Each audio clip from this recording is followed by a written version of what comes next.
For this year's standardized testing that's required by our state, I chose the online CAT test. Today I'm going to dig into it and share with you some details on it. I posted earlier in the week, and I will have that video linked up here and down below, on kind of more of a chit-chat video about our experience with standardized testing in general, but specifically the CAT test.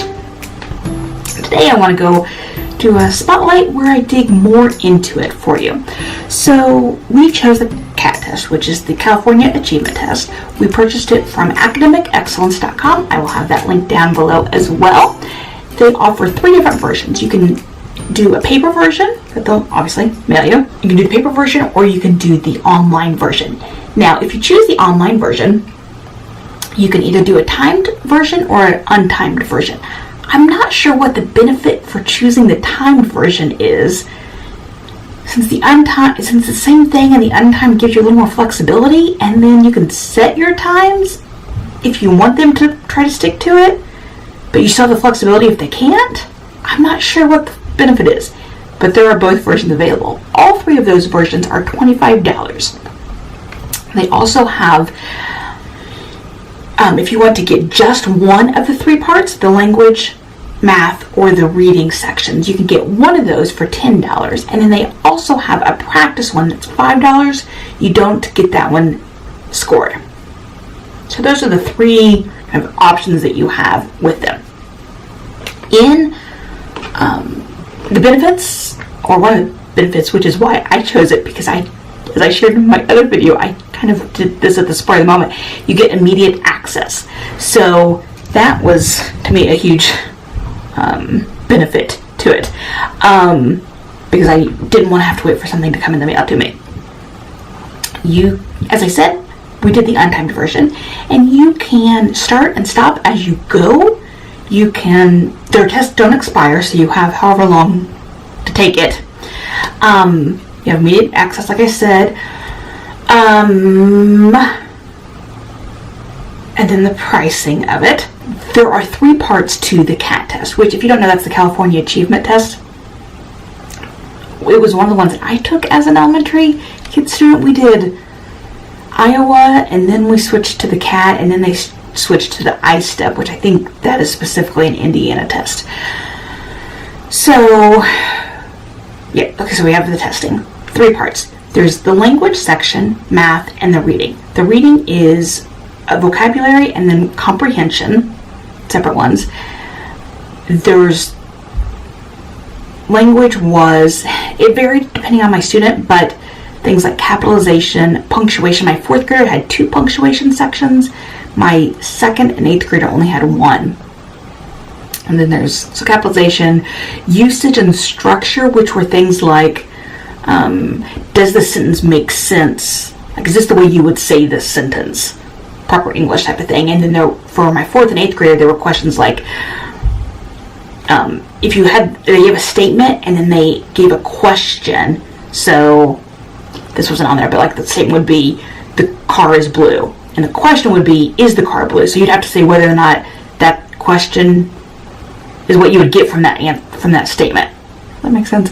And then they had some that were like, they gave a statement and they made it into a negative form.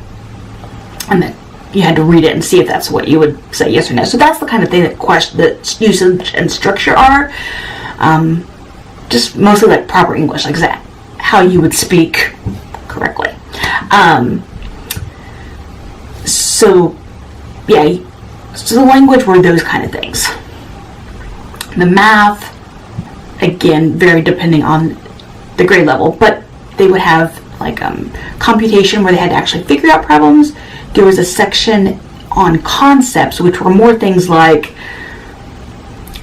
not so much problems they had to figure out, but more just general concepts. So one of them, and I forget which kid had this, but it must have been my 4th grader. So if a triangle, they showed like an equilateral triangle, and one angle marked at 60 degrees. What were the other angles? Or those kind of things. So the ones that they mostly all thought, they didn't have to actually sit down and work problems out. fourth grade section had a lot on fraction, or had an entire section on fractions.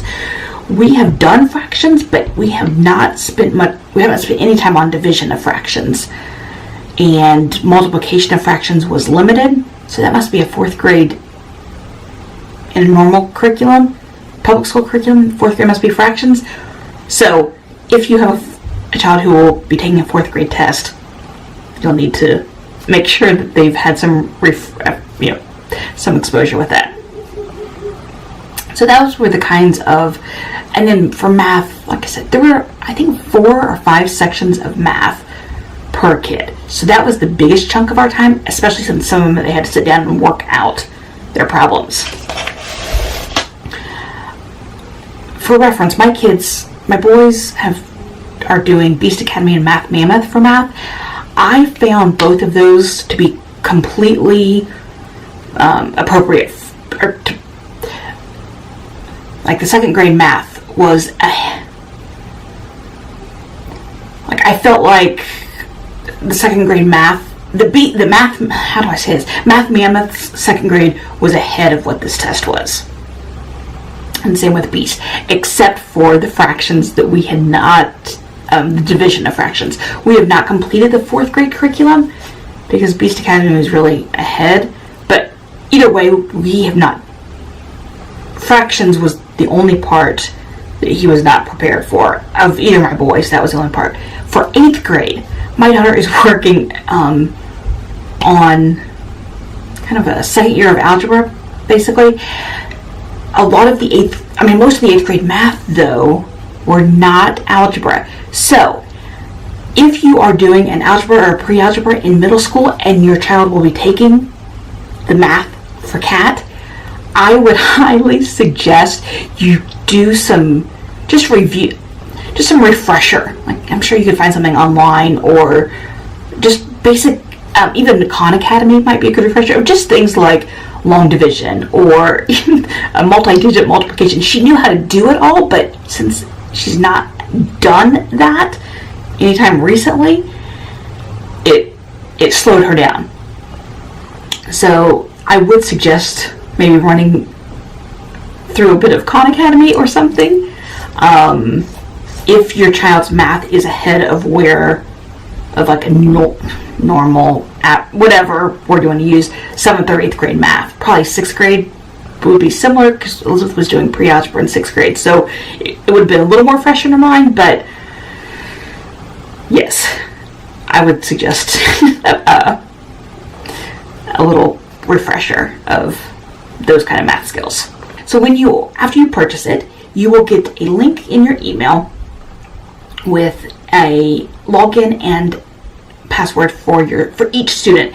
Each of them will have their own login. They're not tied to you. They are tied to you through your email address, but it's not like the parent account and then each student in that. They each have their own login section. So from year to year, it will continue. All of them will be in there together if you choose to do it more than 1 year.